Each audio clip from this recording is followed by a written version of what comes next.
Hi everyone, welcome to sleepy classes. Guys, आज हम discuss करेंगे घटना चक्र सीरीज में हिस्ट्री से रिलेटेड क्वेश्चंस। तो चलिए सेशन को स्टार्ट करते हैं। आज का जो हमारा पहला क्वेश्चन है, विच of the following statement is correct. दो स्टेटमेंट हमें गिवन है, देख लेते हैं कौन सी सही है कौन सी गलत।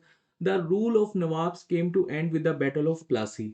अब बैटल ऑफ प्लासी कब हुई थी? 1757 में। और सेकंड स्टेटमेंट एक बार देख लेते हैं। The treaty of Allahabad legalize the East India company's control over the wall of Bengal. और ट्रीटी ऑफ इलाहाबाद कब हुई थी? 1765 में। बहुत इजी क्वेश्चन है। अगर आपने मेरे मॉडर्न हिस्ट्री के सभी सेशंस देखे हैं तो डेफिनेटली ये क्वेश्चन आपके लिए इजी होगा। तो देखिए यहाँ पर आपकी कौन सी स्टेटमेंट सही है। तो फर्स्ट स्टेटमेंट तो बिल्कुल गलत हो जाएगी, सेकंड स्टेटमेंट बिल्कुल सही है। अच्छा, बैटल ऑफ प्लासी किस किस के बीच में हुई थी? Robert Clive versus Siraj ud Daula. ठीक है, तो ये नाम आपने याद रखना है। और एग्जैक्टली सिराजुद्दौला ने इससे पहले ब्लैक होल ट्रेजेडी कर दी थी। और ये क्या है, ये आपको मॉडर्न हिस्ट्री के सेशन में देखने को मिल जाएगा, काफ़ी डिटेल में मैंने कवर किया है। और यहाँ पर बैटल ऑफ प्लासी में रॉबर्ट क्लाइव जीत जाते हैं, सिराजुद्दौला हार जाते हैं। और रॉबर्ट क्लाइव का एग्जैक्टली साथ कौन देता है? मीर जाफ़र। मीर जाफ़र कौन होते हैं? सिराजुद्दौला के कमांडर इन चीफ। और इनको फिर लॉयल्टी मिलती है, हालांकि पैसे देने पड़ते हैं इनको नेक्स्ट नवाब बनने के लिए। बट आप कह सकते हो कि ब्रिटिश ईस्ट इंडिया कंपनी के लॉयल हो जाते हैं। और मीर जाफ़र यहाँ पर नवाब बनते हैं 1757 से लेकर 1760। फिर ये डच का साथ दे देते हैं और उसके बाद मीर जाफ़र को हटाकर मीर कासिम को नवाब बनाया जाता है। अब मीर कासिम भी यहाँ पर परेशान हो जाते हैं ब्रिटिशर से 1763 के आसपास। और ये पटना में दुर्घटना कर देते हैं। मतलब काफ़ी इजी है ऐसे याद करना कि पटना में ब्रिटिश एम्प्लॉयज़ को मार देते हैं। उसके बाद ये शेल्टर लेते हैं अवध के नवाब के पास जाकर, सुहाज उद्दौला। ये अवध के नवाब होते हैं, सुहाज उद्दौला।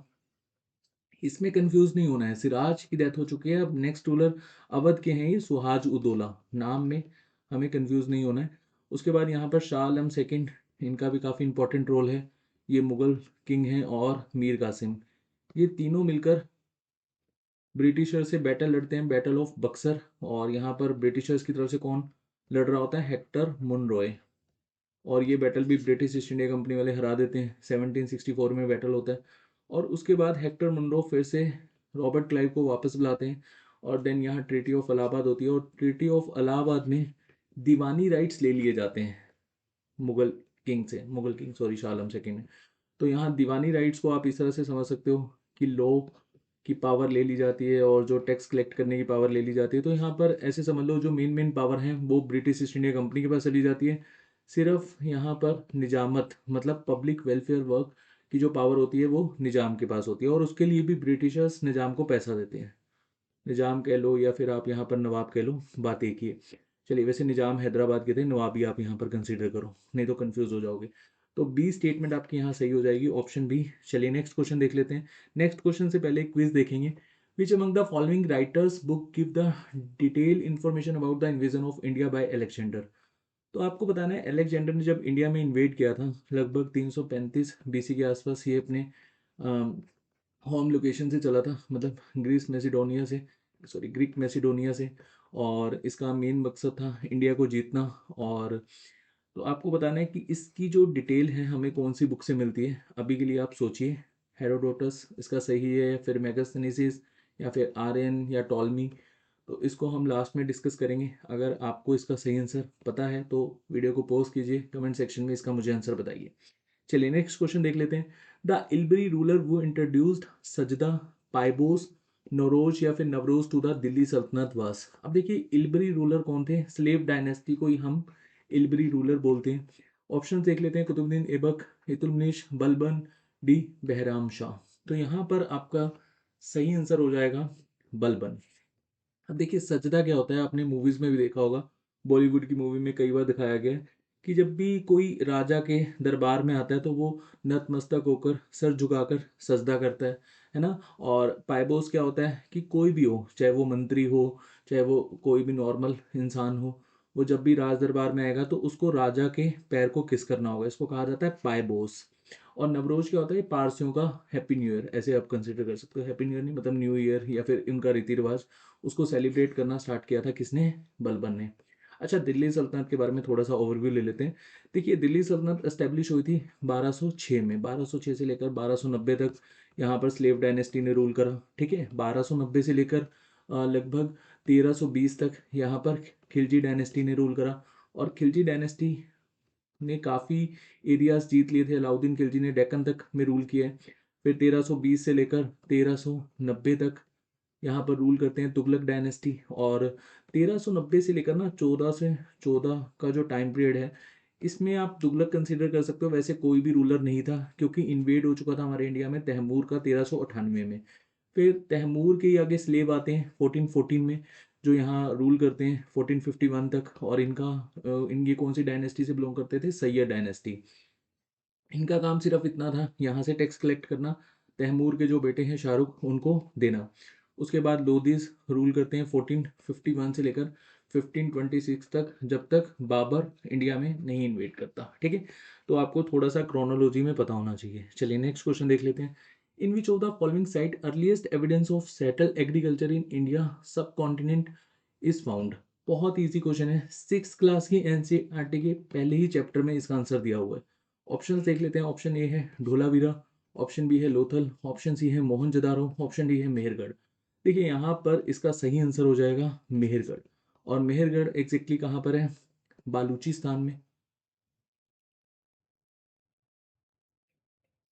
और मैंने आपको बताया था प्रीवियस सेशन में, जब अलेक्जेंडर इन्वेट करता है और पोरस को हराने का एक तरह से प्लान करता है, तो यहाँ पर पोरस को हराने के लिए अलेक्जेंडर का साथ कौन देता है? इंडियन सब कॉन्टिनेंट में एक बालूचिस्तान के पास एरिया था, कच्ची प्लेन। तो कच्ची प्लेन में ही बेसिकली सबसे पहले हमने एग्रीकल्चर किया था। मतलब ये न्यूलिथिक एज में हमें एविडेंस मिले हैं। और ये एग्जैक्टली ईयर आपको याद रखना है कि कब हमें एविडेंस मिले हैं। या एनसीईआरटी के अकॉर्डिंगली आपको मैं बता रहा हूँ, 8000 बीसी से लेकर 4000 बीसी। अच्छा, आपको यहाँ पर मुझे ये बताना है एग्जैक्टली कि सबसे पहले हमने क्या प्रोड्यूस किया था। ठीक है, ये आप मुझे कमेंट सेक्शन में बताइएगा। बहुत ही इजी आपसे मैं क्वेश्चन पूछ रहा हूँ, होपफुली आपको इसका आंसर पता हो।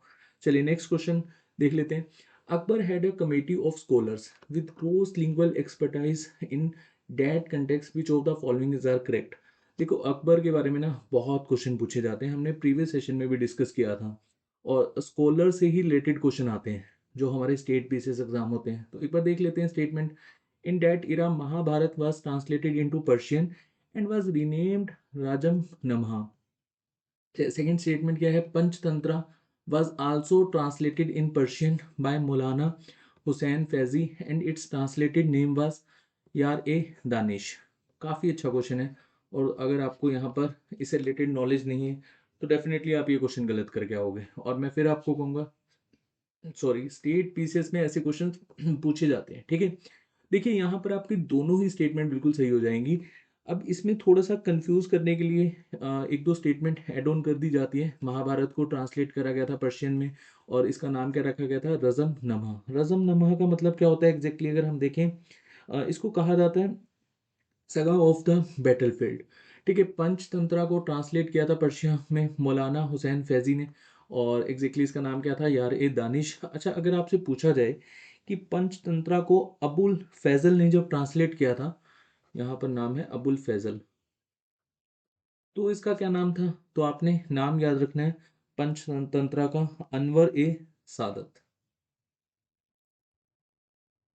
और रामायणा को भी पर्शियन में ट्रांसलेट करा गया था। एग्जैक्टली नाम क्या था, ये मैं इसमें कंफ्यूज हो रहा हूँ, बट किसने किया था ये आपको पता होना चाहिए। मुल्ला अब्दुल कादिर बादयूनी ने। बहुत सारे स्कॉलर्स थे, नकीब खान थे, मुल्ला अब्दुल कादिर बादयूनी, मुल्ला शेरी, सुल्तान हाजी थानसेरी, बहुत सारे स्कॉलर्स थे अकबर के समय में। और हमने प्रीवियस सेशन में डिस्कस भी किया था कितने हैं। तो यहाँ पर आपकी दोनों ही स्टेटमेंट सही हो जाएंगी, तो सी ऑप्शन बिल्कुल सही है। चलिए नेक्स्ट क्वेश्चन देख लेते हैं। Which among the following is a Tamil grammatical traits? तो यहाँ पर आपको बताना है कि तमिल ग्रामर हम किसको बोलते हैं? पुता पुतु, सॉरी, पातु पतु, और अष्टध्यायी, शिला पाकदिक्रम, और तोलका पीएम। होपफुली यहाँ पर मैं नाम सही ले रहा हूँ। प्रीवियस सेशन में मैंने बार बार सरस्वती बोल दिया था, तो उसके लिए मैं माफ़ी चाहूँगा। तो यहाँ पर अगर मैं नाम गलत ले रहा हूँ, प्लीज़ एक बार गूगल कर लेना। तो तमिल ग्रामर हम किसको बोलते हैं? तोलका पीएम। ये किसने लिखी थी? तोलका प्रियार ने। मैं लिख देता हूँ तोलका प्रियार। अच्छा, एक चीज़ आपको याद रखना है। अब इसमें एक क्वेश्चन मैंने देखा अभी रिसेंटली, मैं चेक कर रहा था जो हमारे तमिलनाडु के एग्ज़ाम्स होते हैं उनमें दिया हुआ था, कि एग्जैक्टली तोलका पीएम कितने सूत्रास में लिखा हुआ था? 1612 सूत्रास। और अकॉर्डिंग टू तमिलनाडु एनसीईआरटी ये बिल्कुल करेक्ट आंसर है। जो कई बुक्स हैं जैसे किरण की हो गई है ना, दिशा पब्लिकेशन की होगी, तो वहाँ पर 1600 सूत्रास लिखे हुए हैं, तो आपने एग्जैक्टली 1612 सूत्रास ही याद करने हैं। ठीक है, अगर आप प्रीवियस ईयर कोई भी अगर आपके पास बुक होगी तो उसमें आप करेक्शन कर लेना। चलिए नेक्स्ट क्वेश्चन देख लेते हैं। In context of Nehru report which among the following statement is are incorrect. तो यहाँ पर क्वेश्चन को ध्यान से पढ़ो कि कौन सी स्टेटमेंट हमारी इनकरेक्ट है। फर्स्ट स्टेटमेंट क्या है? Full protection to culture and religious interest of Muslim. Second statement क्या है? It reject the province of separate electorate for minorities. ठीक है, तो यहाँ पर अगर हम देखें तो हमारी दोनों ही स्टेटमेंट सही हैं, तो नेदर वन नेदर ट्रू। ठीक है, तो अगर आप नेहरू रिपोर्ट को अच्छे से समझना चाहते हो तो मैंने काफ़ी डिटेल में कवर करवाया हुआ है, तो वो सेशन आप देखिएगा। वैसे मैं मेन मेन से पॉइंट आपको बता देता हूँ। देखो हुआ क्या, 1919 के एक्ट में बहुत सारी कमियां थी, है ना, तो ब्रिटिशर्स ने कहा कि अब इन फ्यूचर जो भी एक्ट आएगा तो उसमें हम इंडियंस के लिए कुछ करेंगे। तो जो इंडियन नेशनल कांग्रेस के जो लीडर्स थे उनको होप हो गई कि चलो इन फ्यूचर जो भी एक्ट आएगा उसमें कोई ना कोई कमीशन कमेटी जो बनाई जाएगी उसमें हम लोगों को डाला जाएगा और हम इंडिया के लिए कुछ ना कुछ करेंगे। और हमारा मेन कंसर्न क्या था कि हमें डोमिनियन स्टेटस दे दो। और डोमिनियन स्टेटस आप ऐसे समझ लो जैसे आज की डेट में ऑस्ट्रेलिया के पास है, इंटरनली वो फ्री है, एक्सटर्नली मोनार्की किसकी चलती है? इंग्लैंड की क्वीन की। तो यहाँ इंडिया भी वही डिमांड कर रहा था। ठीक है, इवन वर्ल्ड वार फर्स्ट से ही डिमांड कर रहा था। अब यहाँ ब्रिटिशर्स ने क्या करा, साइमन कमीशन अपॉइंट कर दिया, लेकिन साइमन कमीशन में कोई भी इंडियन को इंक्लूड नहीं करा गया। और इसमें सारे के सारे ब्रिटिशर्स मेंबर थे, इंक्लूडिंग साइमन। साइमन हेड थे तो इन्हीं के नाम से ये कमीशन का नाम पड़ गया। तो इसके बाद ना इंडियन नेशनल कांग्रेस के लीडर भड़क गए, मतलब ऑब्वियसली यहाँ पर फ्रस्ट्रेशन देखने को मिली। तो इसको देखते हुए ब्रिटिशर्स ने कहा कि आप ऐसा करो, जितनी भी पॉलिटिकल पार्टीज हैं इंडिया में, उस समय 29 के आसपास पॉलिटिकल पार्टीज थी, बहुत छोटी मोटी पार्टीज मिलाकर। तो इन्होंने कहा कि आप सभी पार्टीज का मत लेकर आओ, मतलब सभी पार्टीज को ऑन द टेबल एक लेकर आओ और एक तरह से एक रिपोर्ट बनाओ, और इसमें सभी की सभी पार्टी से एग्री करनी चाहिए, तब हम आपकी बात मान लेंगे। तो उसके बाद ये मोतीलाल नेहरू जी एक तरह से सभी पार्टीज को ऑन द टेबल लेकर आते हैं और यहाँ पर एक रिपोर्ट बनाते हैं, और डेट्स वाई इस रिपोर्ट को हम क्या कहते हैं? नेहरू रिपोर्ट। ठीक है, काफ़ी डिटेल में मैंने वो सेशन डिस्कस करवाया हुआ है, मेन मेन से पॉइंट मैं आपको बता देता हूँ। इसमें हमारी डिमांड थी डोमिनियन स्टेटस की। उसके बाद रिजेक्शन ऑफ सेपरेट इलेक्टोरेट, जो ब्रिटिशर्स ने 1909 के एक्ट में इंट्रोड्यूस करा था, मुस्लिम को सेपरेट इलेक्टोरेट दे दिया था। सेपरेट इलेक्टोरेट क्या होता है कि मुस्लिम कैंडिडेट खड़े होंगे और मुस्लिम ही वोट करेंगे, इस तरह से आप समझ सकते हो। उसके बाद लिंग्विस्टिक प्रोविंस, 19 फंडामेंटल राइट्स भी हम यहाँ पर कंसीडर कर रहे थे, और इक्वल वुमेन राइट्स की भी हम बात कर रहे थे। ठीक है, उसके बाद full protection to cultural and religious interest of Muslim, जो यहाँ पर आपकी फर्स्ट स्टेटमेंट है वो बिल्कुल सही है। Complete dissociation of religion from the state. तो ये कुछ एक पॉइंट्स हैं जो आपको याद होने चाहिए, क्योंकि ये बार बार पूछे जाते हैं, और स्टेटमेंट वाले क्वेश्चन आएंगे तो यही पॉइंट आपको देखने को मिलेंगे। तो एक बार वो सेशन देखिएगा, मैं कोशिश करूंगा कि आपको मैं डिस्क्रिप्शन में वो सेशन डलवा दूँ नेहरू रिपोर्ट, और वो काफ़ी अच्छा सेशन है, उसको देखना आप। चलिए नेक्स्ट क्वेश्चन देखना। नेक्स्ट क्वेश्चन देखिए, on which date constituent assembly of India met for the first time. देखिए, अब यहाँ पर ना कुछ डेट्स हैं जो आपको एज इट इज़ याद होनी चाहिए। तो फर्स्ट टाइम अगर हम देखें कॉन्स्टिट्यूंट असेंबली ऑफ इंडिया कब आई थी ऑन द टेबल, तो एक बार हम ऑप्शंस देख लेते हैं। जून 3 1946, जून 6 1946, दिसंबर 9 1946, जून 12 1946। तो यहाँ पर आपका सही हो जाएगा ऑप्शन एग्जैक्टली दिसंबर 9 1946। और यहाँ पर टेम्परेरी प्रेसिडेंट बनाया गया था डॉक्टर सच्चिदानंद सिन्हा को, और एग्जैक्टली यहाँ पर एड्रेस किया था JB कृपलानी जी ने। अच्छा, हम यहाँ पर डिमांड क्या कर रहे थे एग्जैक्टली कि हमें कॉन्स्टिट्यूशन बनाना है। उसके बाद ठीक 2 दिन के बाद परमानेंट प्रेसिडेंट बनाए जाते हैं, डॉक्टर राजेंद्र प्रसाद। फिर 13 दिसंबर, काफ़ी इंपॉर्टेंट डेट है ये 13 दिसंबर, क्योंकि इस दिन हमने ऑब्जेक्टिव रेजोल्यूशन प्रेजेंट किया था, और ये किसने किया था? जवाहरलाल नेहरू जी ने किया था। और 22 जुलाई 1947 को नेशनल फ्लैग अडॉप्टेड हुआ था, मतलब जो हम नेशनल फ्लैग आज की डेट में देखते हैं, इसको कब अडॉप्ट करा था? 22 जुलाई। उसके बाद 15 अगस्त को हम लोगों को आज़ादी मिल गई थी। ठीक है जी, और 29 अगस्त 1947 B.R. अम्बेडकर जी को ड्राफ्टिंग कमेटी का हेड बनाया गया था, मतलब कॉन्स्टिट्यूशन लिखने की यहाँ पर तैयारी स्टार्ट हो गई थी। उसके बाद एग्जैक्टली 26 नवंबर 1949 को कॉन्स्टिट्यूशन जो हमारा, उसको हमने एक तरह से कंसिडर कर लिया था, लेकिन डेट चुनी थी 26 जनवरी। ठीक है, ऐसे आप समझ सकते हो कि जो कॉन्स्टिट्यूशन है वो हमारा लिखकर कब तैयार हो गया था, 26 नवंबर 1949। सॉरी, यहाँ 47 लिखा हुआ है, 49। तो पास्ट हो गया था हमारा कॉन्स्टिट्यूशन, लेकिन हमने डेट यहाँ पर रखी 26 जनवरी 1950। क्यों? क्योंकि रीज़न क्या था, देखो 26 जनवरी 1930 को हमने पहली बार तिरंगा झंडा लहराया था, और उस समय हमने डिमांड करी थी कि अब हमें डोमिनियन स्टेटस चाहिए नहीं, अब हमें फुल आज़ादी चाहिए। ठीक है, तो इसके कंटेक्स्ट में जवाहरलाल नेहरू जी ने कहा कि अब हम 26 जनवरी को ही एज अ रिपब्लिक डे यहाँ पर चूज़ करते हैं। उसके बाद अगर हम देखें कि जब हमारा संविधान लिखा गया था तो ओरिजिनली कितने आर्टिकल्स थे, 395। ठीक है, वैसे आपको पॉलिटी वाले सर ने बताया होगा। ठीक है, और समृद्धि मैम ने भी बताया था, एनसीईआरटी के जो सेशंस उन्होंने लिए थे, 395 आर्टिकल्स थे शेड्यूल्स कितने थे, 8 शेड्यूल और 22 पार्ट्स। चलिए नेक्स्ट क्वेश्चन देख लेते हैं। Which among the following is not among the Ashta महास्थनास।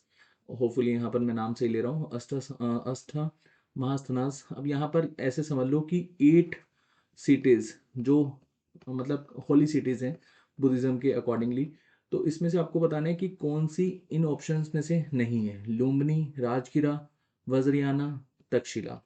तो यहाँ पर आपका सही आंसर हो जाएगा, मतलब अकॉर्डिंग टू क्वेश्चन जो यहाँ पर नहीं है, तक्षशिला। ठीक है, कौन कौन सी है एक बार वो देख लेते हैं हम। देखो लुम्बिनी है, ये तो काफ़ी इंपॉर्टेंट सिटी है क्योंकि इस सिटी में गौतम बुद्धा जी का जन्म हुआ था बोध गया में एनलाइटमेंट, मैं लिख देता हूँ बोध गया में एनलाइटमेंट, सारनाथ में पहला सरमन दिया था, और कुशीनगर में गौतम बुद्धा जी की डेथ हुई थी। ठीक है, तो ये 4 सिटीज़ तो आपको याद होनी चाहिए। जो अदर 4 सिटीज़ हैं जो आपको मतलब याद होनी चाहिए, जो होली सिटीज़ मानी जाती हैं अकॉर्डिंग टू बुद्धिज़्म। एक तो सरावस्ती, ये इसको मैं बार बार सरस्वती बोल रहा था बार बार प्रीवियस सेशन में, तो उसके लिए सॉरी। सरावस्ती, ठीक है, और नेक्स्ट है राजगिरा जो यहाँ पर आपको देखने को मिल रहा है, और वैशाली एंड वज्रियाना। ठीक है, तो यहाँ पर आपको ये 3 सिटीज़, ये 3 ये और 2 ये 8 सिटीज़ आपको एज इट इज़ पता होनी चाहिए। नेक्स्ट क्वेश्चन देख लेते हैं। वो टुक द टाइटल ऑफ वटापीकोंडा। वटापीकोंडा का जो टाइटल है वो किसने अडॉप्ट किया था? ऑप्शन है हमारे पास, नरसिम्हा वर्मन, सिम्हा विष्णु, महेंद्र वर्मन फर्स्ट और नंदी वर्मन सेकेंड। तो यहाँ पर आपका सही ऑप्शन हो जाएगा नरसिम्हा वर्मन फर्स्ट। वटापी कोंडा का जो टाइटल है वो एक सिटी थी वटापी, उसको जीतकर नरसिम्हा वर्मन फर्स्ट ने ये टाइटल अडॉप्ट करा था, जब इन्होंने पुलाकेशिन सेकंड को इवन मार ही दिया था, हराने की तो दूर की बात है। पुलाकेशिन सेकंड जिन्होंने हर्षवर्धना को हराया था, इन्होंने पुलाकेशिन सेकंड को ही मार दिया था, और ये चालुक्य डायनेस्टी से बिलोंग करते थे, चालुक्य डायनेस्टी। ठीक है, चलिए नेक्स्ट क्वेश्चन देख लेते हैं, और जो हमारा आज का लास्ट क्वेश्चन है। Some Buddhist rock-cut caves are called chaityas, while the other are called viharas. What is the difference between the two? काफ़ी अच्छा क्वेश्चन है और बहुत बार एग्जाम में आ चुका है। देखो बीपीएससी में ना ऐसे क्वेश्चंस पूछे जाते हैं, क्योंकि अगर हम देखें बुद्धिज्म से रिलेटेड जो साइट्स हैं वो बिहार में ही हमें देखने को मिलती है, यूपी में क्वेश्चंस आ जाते हैं, इवन मध्य प्रदेश में ही बहुत क्वेश्चन पूछे जाते हैं। ठीक है, देखिए बुद्धिज्म से रिलेटेड सभी एग्जाम में क्वेश्चन आते हैं, लेकिन BPSC, Madhya Pradesh, UP PSC में ऐसे क्वेश्चन ज़्यादा पूछे जाते हैं क्योंकि लगभग आसपास के एरियाज हैं, है ना, तो ऐसे क्वेश्चंस आपको अच्छे से पता होना चाहिए। चलिए तो एक बार देख लेते हैं चैत्यास और विहारा में क्या डिफरेंस है अकॉर्डिंग टू ऑप्शन।